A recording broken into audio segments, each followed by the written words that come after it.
Hello, the Bly Millers. How are you guys doing today? We're doing good. How are you, Dr. Klopp?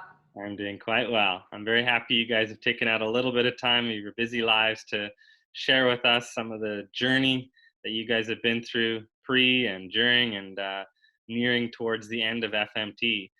If you don't mind, just give us a little bit of a snapshot of, sort of early life of your son, what that was like leading up to the autism diagnosis, and then some of the early treatments and interventions that you guys did at that time.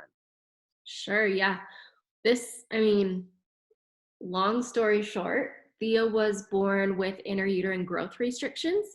Fast forward a few years, we found out that he stopped growing. Well, we know from the beginning he stopped growing around 32 weeks gestation. And I delivered him at 35 weeks gestation. A few years later, we found out that he had received the DTaP vaccine I received the vaccine when I was 32 weeks pregnant with Theo. So we believe that had a huge contributing factor to his premature birth. He was developing pretty typically according to his gestational age. And then we started vaccinating. We were a little delayed because of his prematurity, and we were very hesitant. But we're shamed into it, just like so many other parents. And we saw he was having chronic ear infections. He was on antibiotics quite often. And then we could see he started regressing a little bit. But we were at the point where he didn't even qualify for early intervention anymore through our state funding because he was on track and doing so well with OT and speech. He didn't qualify for those things any longer. And then we did another round of shots when he was about 20 months old, and that's where we saw a huge regression. He stopped talking, he stopped responding to his name, and he stopped making eye contact. And at that point, he received all the services back. And we were kind of in denial with what was going on. He received an autism diagnosis officially right before his third birthday. Okay. And that's when we just had this gut feeling. I had this gut feeling. We hadn't done any research at the time, but we just knew that we needed to change something, and I knew it needed to start with diet. So we just were like, okay, let's try it for 1 week. So we went gluten-free, dairy-free, soy-free for about 2 weeks. And in that 2-week time, he regained eye contact back, and he started responding to his name again. We didn't get any words back. He's completely nonverbal still, and he's 5, almost 5.5. But that was our first biomed intervention. And we were just like, okay, we're 100% biomed. We will listen to what our doctors advise for us, but we completely just got on the wagon of finding a functional medicine doctor, treating things holistically, and getting to the root cause of what was going on. I'll just add that it wasn't an easy transition because Angela had done a ton of research on the diet change, and I'll admit I was kind of a jerk about it as the husband, because growing up, I was all about sweets. I have a sweet tooth, so I love sugar, I love Doritos, I love candy. And so when she came to me with this restrictive diet, it was very hard for me to accept, and I fought it for a while. And she finally came to me and said, let's just do 2 weeks and let's just fully invest in it. And I got to the point, it's like, fine, I'm willing to try everything I possibly can. Because recently we've been looking back at videos and stuff, and it was about 18 months. Theo was at one of my soccer games. We have a video of this. And he says, "Go daddy," to me at the indoor soccer game. And today he's 5.5. He's nonverbal. He doesn't speak at all. And so that was 2 words of multiple words that he had in his vocabulary at the time. And then at the 20-month mark, he regressed a ton. And so then it was a period of time that he was regressing. Even like her grandma and mom had watched him, and he was non-responsive to his name. And those were kind of the big moments in our lives. So we're like, okay, we have to do something. And so that's when I stopped fighting Right. against Mama Bear over here. But Right. Something Yeah. about the mother's intuition, isn't there? And so, you guys were sort of hearing the conventional approach to how to handle and what to do on the journey. What was that sort of like then? Would you say that you made the realization that Theo was sort of what we call like a gut kid, like a lot of his symptoms stemmed from what was happening in his digestive system, or what was that sort of process or discovery like? Yeah, well, we met with a few different biomedical doctors, and we did a few different gut resets. And every time we did, we would see some gains, but then he would regress back. Right. But then, this is also like long story. Theo developed pandas, Mm. so that was about a little less than a year and a half ago.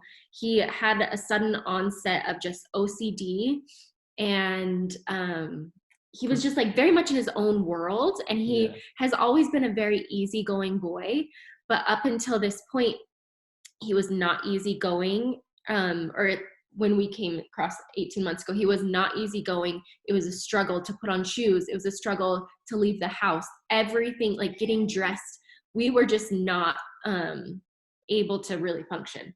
well, and the tantrums were the worst part of, like, socks, for example, were horrible for him, where if you put socks on him, he would flip out, where he'd self-harm, scratch himself, throw himself on the floor. He hated the texture, the feeling of socks and shoes on.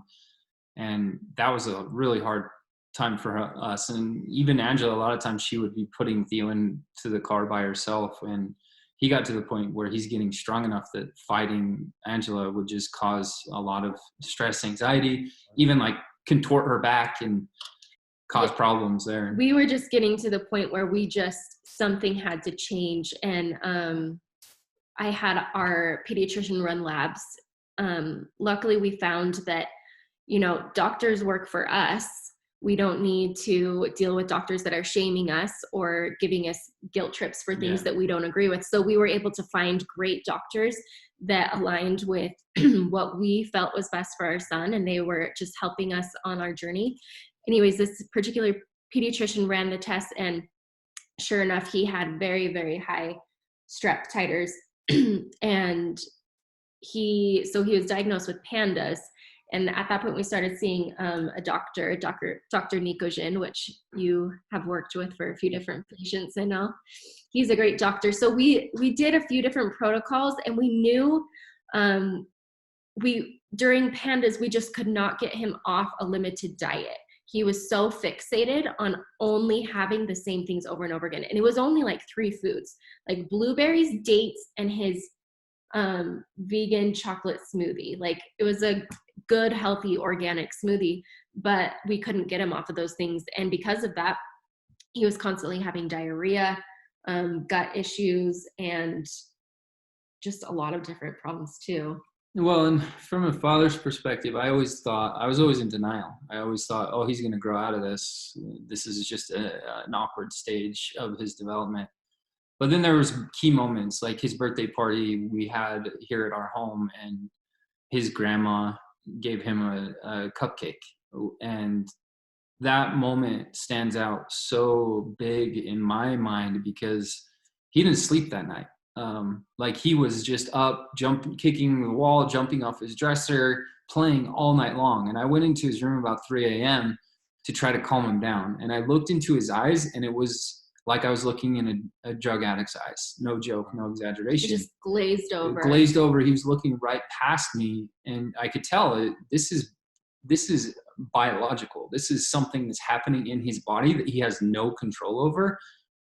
We have to do something. And it was obvious that it's affecting his brain and his body. So during our whole year battle with pandas, which was like the worst thing we've ever gone through, just because he was self-harming, and we went through the roller coaster of trying to figure out what worked for him. We tried everything possible to calm his pandas flares. Nothing was working, so we finally resorted to antibiotics, which we knew wasn't going to be long-term. but we just had to do something to get him out of pain. Right. And that worked for a little bit, but then we just got to the point where we were in flares more than we weren't. It was like every couple weeks he would go into a flare. That lasted a long time. And he was just in pain, and it was so frustrating because we feel like we'd get on an antibiotic, things would improve for a little bit, but then it was like he became antibiotic resistant, and his body just went right back into the panda's flare. And that lasted for about a year then, the on and again, off again? For a year, yeah. And what percentage of the time would then he be in a flare? Like you'd have the antibiotics, he'd be good for a little while, and then he'd be back. Exactly. In the beginning, I would say we were more like 70% no flare, 30% flare. But then up to the end, before we did FMT, he was flaring probably 90% of the time. Wow. You agree? Yeah, it was like 2 weeks he would be good, and then we'd have to change the antibiotic, and we went through a bunch of different antibiotics. But then as time wore on, we tried all the antibiotics, and none of them working anymore. And it came to the point where one day, so we had wood fences in our backyard, and he had climbed over the fence and we didn't know it. He was missing for about 40 minutes, and we had to actually call the cops. We had 40 plus people looking for him in our neighborhood. And near our neighborhood, we have a tracks, it's public transportation. And I ran around our neighborhood a couple times looking for him because just behind us is another street, and we assumed he had gone there. But every time I ran, just those tracks was like terrifying, hit my stomach, made me sick, thinking that like we have to do something to protect our kid. And at the time I had read Brainmaker by Dr. David Perlmutter, who highly suggests FMT for kids with autism. And we had heard about you, Dr. Klopp, through the network, through the mom network that Ange is part of. And we decided, you know what, it's time. That evening, I mean, obviously it was way more traumatic than the story that you just told. But that evening I was just in tears, and I was just holding Theo, and we were just like, I cannot live my life like this anymore. Like, he's constantly in a flare. We were saying goodbye to our friends at the door, and we assumed that he slipped out the back door and then climbed the fence. And he climbed several fences, and it was so traumatic. And Sean just was like, we're doing FMT. We are doing FMT. I just know it. I feel it. We have to do it. Wow. So we hurried and booked, and then we were just a few months out, and there was COVID-19 had kind of slowed down for a little bit, so we're able to travel, and that's when we went in July. Right. So July. So leading up, when did you initially confirm that you wanted to go, and then you attended in July? So it was pretty quickly, wasn't it? Yeah, we originally had planned on coming out in 2021, like, okay, because we know it's not cheap and it's a big expense for families. And so it was probably June, late May, early June that he had gone missing. And so this was like on a Friday or Saturday night that he went missing. And so then Monday, we jumped into the research. I called your office, tried to get an understanding of what it looks like, if we could get in. Because I want to say it was June there was a group in June that we were considering going to. Right. But it came down to, can I get it off of work? Can we make it work? Right. And then also obviously the paying for it as well. And it all came together because one of our friends did a fundraiser for us, and we booked it for July because that was the soonest that we can make it work. And we've traveled to Mexico like several times for vacation, so Mexico didn't scare us. Like, I know a lot of people, when we would say, oh, we're going to do a treatment for Theo in Mexico, they're like, oh, Mexico, you get that negative connotation. Right. But for us, we never felt that. We also had friends that had gone with their kids prior, so that helped a lot, just knowing that everything was fine once you were down there and everything was safe, and that you guys had everything down perfectly. So it wasn't really an issue. Yeah, and it was we flew from Salt Lake to San Diego, and then we had our medical taxi pick us up at the airport. Well, pick us up in San Diego, and then drove us across the border. So it was a unique experience for us. We've been to Cancun, we've been to Cabo, we've been to Puerto Vallarta. So this was slightly different, but it was easy. Like the biggest thing, there's a ton of anxiety in booking it. So I would say the biggest anxiety was just dealing with the COVID-19 restrictions. Yeah. But that's what I mean is like there's anxiety in getting it booked. Like, oh, am I going to make this commitment? Is it going to work? But then once it was booked, everything's pretty much mapped out for you. So you don't have to worry about planning your days as much. Right. Yeah, the process once we were there was really easy. Right. And then, you know, we don't need to go into all the details of what exactly pre-treatment looks like and what exactly happens while you're down there, because a lot of those resources are available for people who are just curious. But anything that stands out to you that went better than you thought or were more challenging than you thought? Oh, the delivery dose. I kept hearing from other parents, like, oh, it's not as bad as you think it's going to be. And I just thought, I'm like, yeah, but Theo's probably worse than all these kids, my kid's going to be the exception. But it was not bad. Like, he resisted a little bit, but he didn't cry. And it's done before they can even really understand what's going on. So that was so much smoother than I assumed it would be. Yeah, it was definitely uncomfortable. It's not an easy process, but it's not super difficult either. Right. Like Theo's, he's not super strong, but he can fight back, and he did. But it was like 30 seconds to 40 seconds, it was done. Right. Yeah. The little wiry guy. Yeah. So and that is really a common concern that parents have of doing the loading dose and the treatment while there, and what if they don't hold it, and all the other fears. So yeah, it's just nice to hear that. And from our point of view, I mean, we see that it usually goes well. And when parents tell me that their kid is going to be the worst kid we've ever worked with, I'm like, yeah, I've heard that before. She really fights. I'm like, yeah, I know, they all do.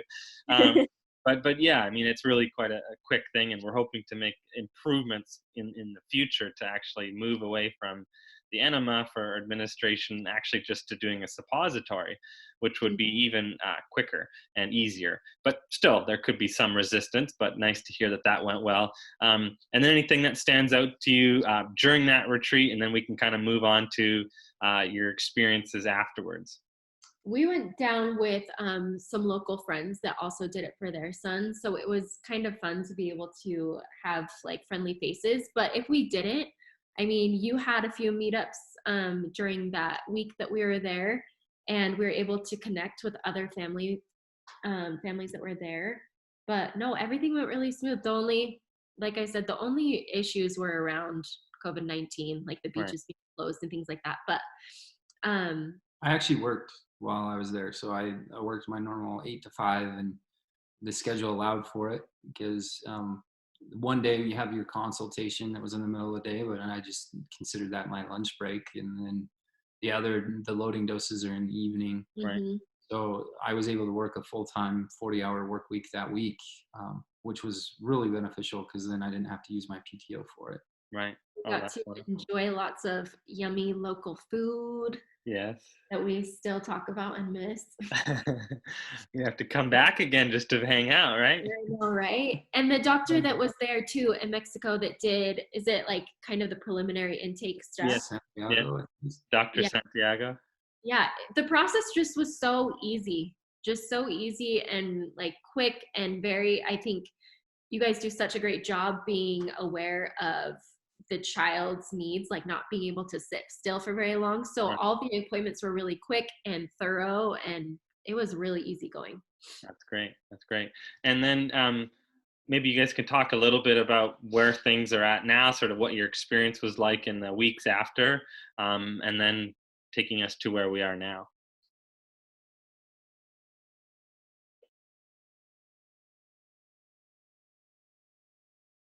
Him taking the maintenance doses every day, but it turned out to be very simple. We just finished on Sunday this last week, and we just mix it with water, and most of everything that Theo takes for supplements and medication is through a syringe. And so it's very simple. I know a lot of people have concerns about capsules and so forth, but with Theo, we just mix the maintenance dose with a little bit of water and then just feed it to him through a syringe. And so we just finished our 16 weeks, and it went fairly simple.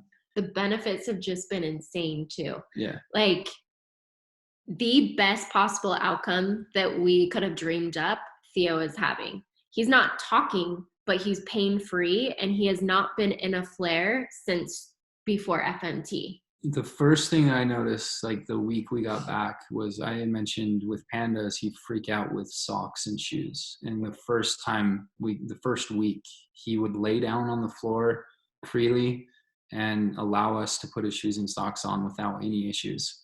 And that's kind of transitioned into jackets as well.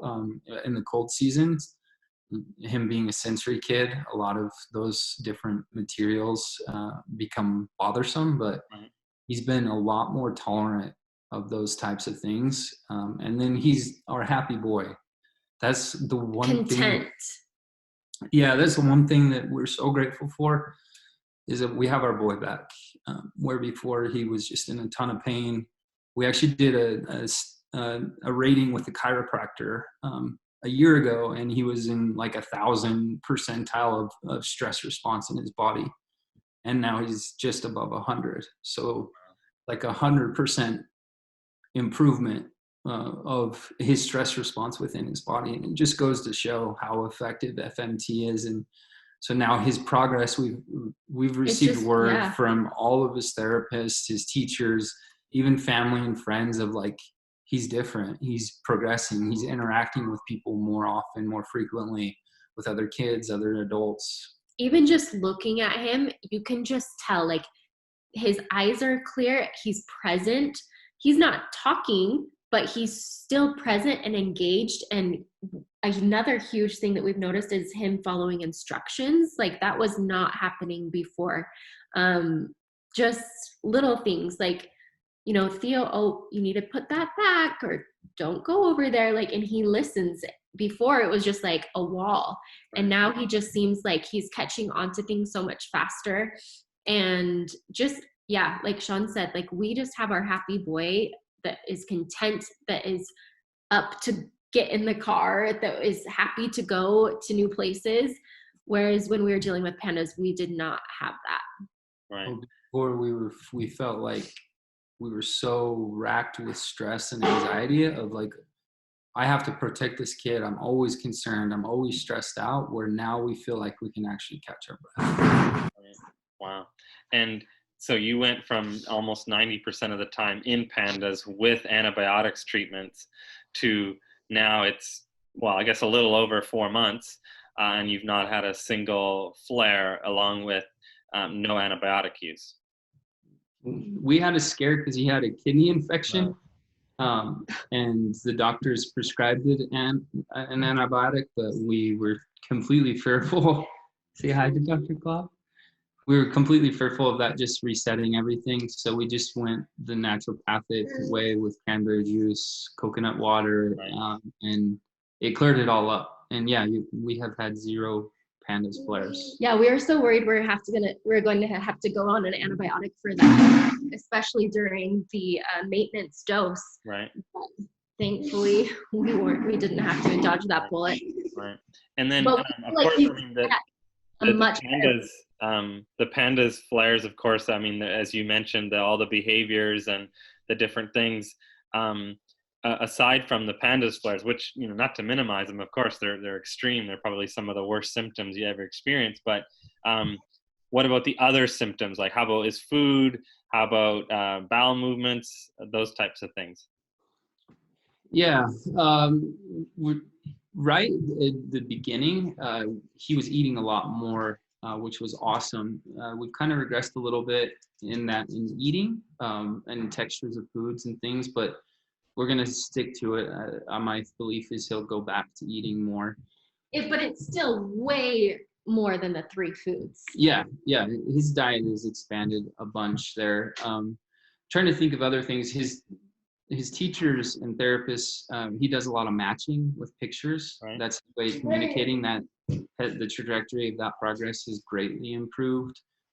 But like interactions with other kids, I would want to say is greatly improved as well. I've got a sister that has 4 kids. My brother has 4 kids. And that's one of the things that's been most challenging with a special needs kid or a special diagnosis kid like Theo, is when he's been around other kids, he has meltdowns. Too much noise, too much things going on.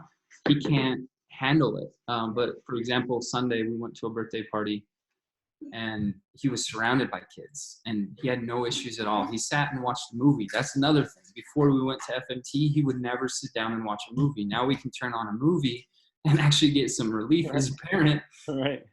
And Sunday he did that with, 10 kids surrounding him. So it's been a huge improvement. Wow. Very cool. And yeah, and you guys are still considered to be in the early days. I mean, even though you've done 4 months of treatment, but I've done several of these videos now from parents who are, 8 months, 10 months, a year, and they're still saying, we're still seeing gains from where we were before. So the gains are continuing to come, and so there's no reason to think that shouldn't continue to build, which is of course very exciting. Anything else that you guys want to share with us before we call it a day? No, just that thing I just said a few minutes ago is we are so grateful for the relief, because we felt like we were always scrambling to find answers when he was in that year of the pandas flares. We were always scrambling to read books, to read articles, to find answers, to know what the next thing is. This is the first time in a couple years that we feel like we've had a couple months of relief where we can say, okay, we're on a good path. We know he's progressing. We can relax. And to be honest, we're getting to the point where we had to have a moment like that, or us as parents were going to have a mental breakdown. So that for me has been the greatest thing, the greatest gift that I could have gotten. Wow. And that's just what you were saying too before, so powerful. It's like you have your boy back, right? It's like we're not trying to change who he really is. We're trying to let who he is under all of that stress and pain to shine through, right? And in the absence of that stress on his body and the pain he's experiencing, he's a delightful little guy, and very cute, by the way. And hopefully, really, I hope with time and maybe even some other interventions that are supporting FMT, that we can hear his voice again, because we know it's there. It's just a matter of that coming out, and that is something that we do see with FMT. So I'll really hope that continues to come with time. But otherwise, it was great to meet you guys in Mexico. And thanks again so much for your time today. And Theo, thank you for showing up on our video and being our little star. He's also a lot calmer than when I got to meet him in Mexico, even in his natural environment, which was, at your guys' home where you were staying, and the pool and stuff. So I can see a significant change there as well. So that's we put a lot of hope now. Other interventions, I think, can definitely help because his body's not as much in the stress response now. We can help him develop. So thank you. Right. Well, thank you both for taking the time. I know Angela had to duck out, but that's okay. And we'll stay in touch. But otherwise, again, thank you for your time, and we'll see you around. Bye-bye, Theo. Bye. All righty. You take care. You too. See ya. Bye-bye.